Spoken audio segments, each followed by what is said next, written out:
lessons from Toyota about risk management from Alkis Vazacopoulos. He is a professor at the School of Business of the Stevens Institute of Technology. Hello, Professor Vazacopoulos. How are you? Hello. Thank you for Thank giving you me the very much for opportunity. being with me today. I really appreciate it. So, how did Toyota fare in the current microchip shortage, at least in the early stages? It looked like Toyota came out, at least at that point, a little bit better than other automakers. Yes, they did better because probably they bought some more inventory, and that was one of the things they did early.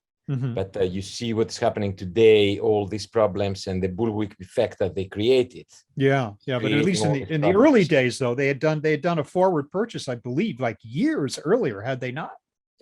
Absolutely. So they looked at the reactive capacity. They thought that this problem is going to finish quickly, and that's what they did. But what we are in the current situation is not going to finish quickly. Yeah. So amazing foresight on their part, but then it sounds like matters caught up with them. They announced a 40% cut in production in September. What happened? Why did they get cut up so severely? The issue with the inventory is not a very good job with risk management. Definitely, all of these manufacturers, especially in the auto, Mhm. they are working on some legacy systems, supply chain systems, that they don't look at the two-level suppliers. They don't visualize the two-level suppliers. They only look at the number one, like the immediate Tier one. tier one level supply. So they don't look. I like to call it level. It's like the bill of materials, but it's basically the tier. Yeah. So they don't understand actually their supply chain, and that's a major mistake. They need to correct that. I don't think this problem is something that the computer manufacturers have, or the phone manufacturers. Why not? But at the end of the day, the cost is cheaper. Many of them, they don't use this just-in-time environment. They build their inventory because holding the inventory is kind of cheaper. And also I think they have done better job in contracting.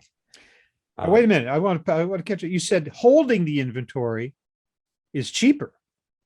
I thought For the whole them, idea. because they Why? don't have they have the batteries they use, they're smaller, I see. and the spaces that they probably need. So early, many of those probably they kept better inventory. Remember that Samsung and Apple, which basically they are the major competitors, they have a lot of reactive capacity. They have a lot of capacity and very good contracts. The Mhm. auto manufacturers, again, I don't think they're doing a good job. And imagine if they're looking at the batteries. The battery is going to have tremendous problem down the road as we have like more electric cars. Yeah, you're talking now, when you say batteries, you mean batteries for electric For vehicles, electric vehicles, yes, or for hybrids yes, for that matter. yes, And those are yes, those are quite a bit larger and quite and heavier than the typical battery in an old exactly, yeah. internal combustion auto.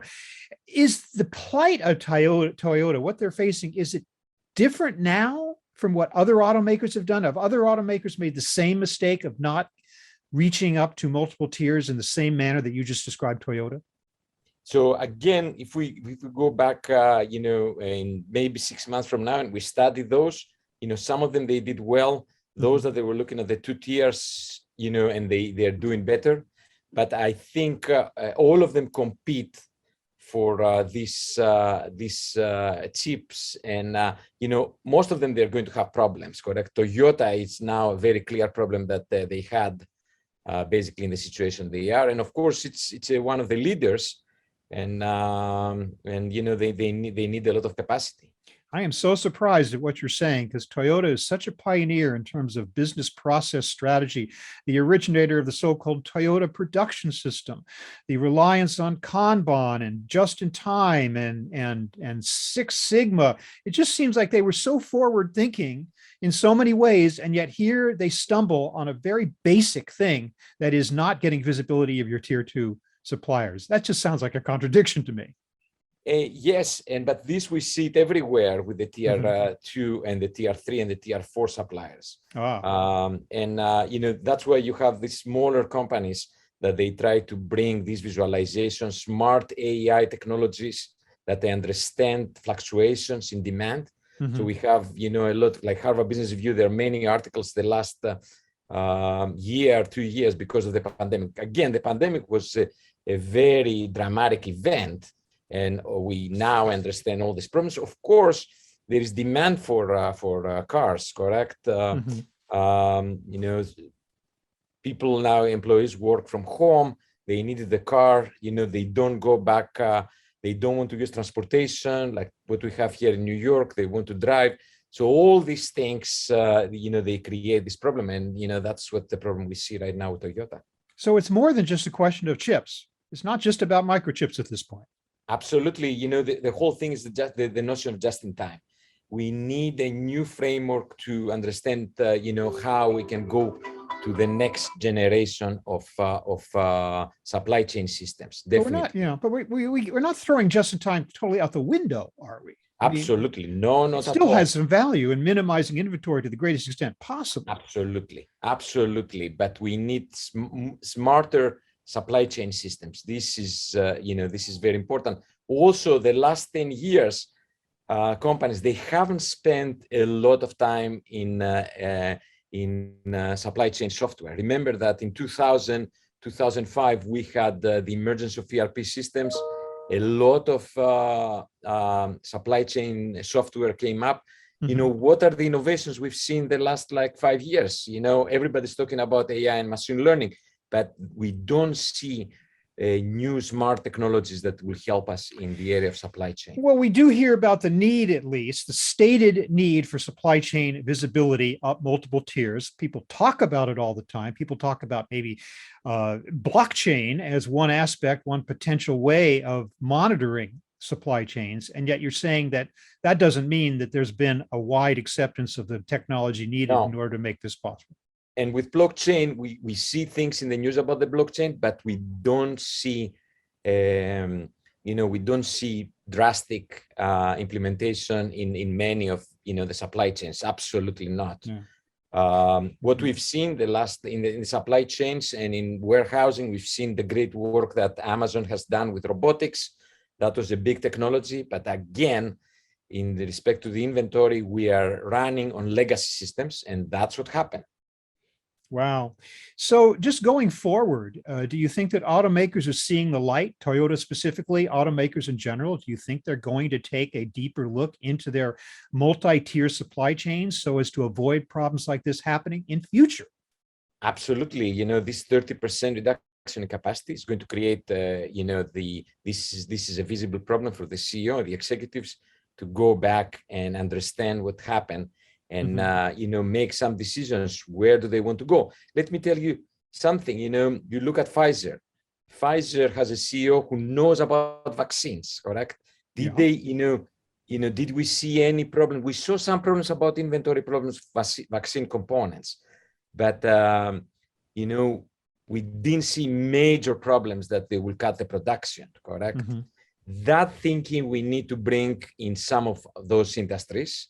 And of course, we need to think about the supply chain for the auto manufacturers, the semiconductor supply chain, and how strategically this is going to change in the future. It's not going to change drastically the next like 1 to 5 years. It's going to take a long time. Well, not only that, though, the progress of electric vehicles is going to step up. We're going to see more and more electric cars, which means we're going to see more demand for batteries, more demand for microchips and things like that are in short supply. So are we seeing potentially a few years of disruption while the automakers try to get their act together? Absolutely. Wow. This is not going to stop very easily. We're going to see problems and other components until the auto manufacturers, they start thinking about strategically what they will do with in basically the key components in the supply chain, analyzing and doing better work in risk management, and be able to solve problems like these drastic events. Yeah, they really need to adopt a risk management mentality that maybe wasn't there and it's strong enough before. Absolutely. Everybody's talking about automation. Everybody's talking about machine learning. Everybody's talking about AI. Everybody's talking about capacity utilization. But the most important problem is risk.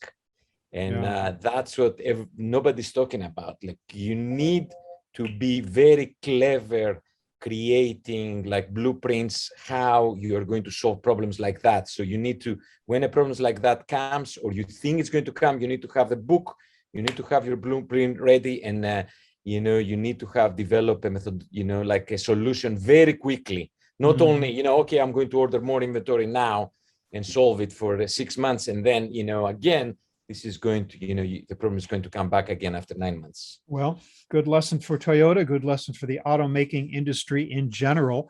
Well, I want to thank you so much, Professor Alkis Vazacopoulos of the Stevens Institute of Technology, for helping us to understand what's going on in that particular supply chain. Thank you very much for your time. Thank you.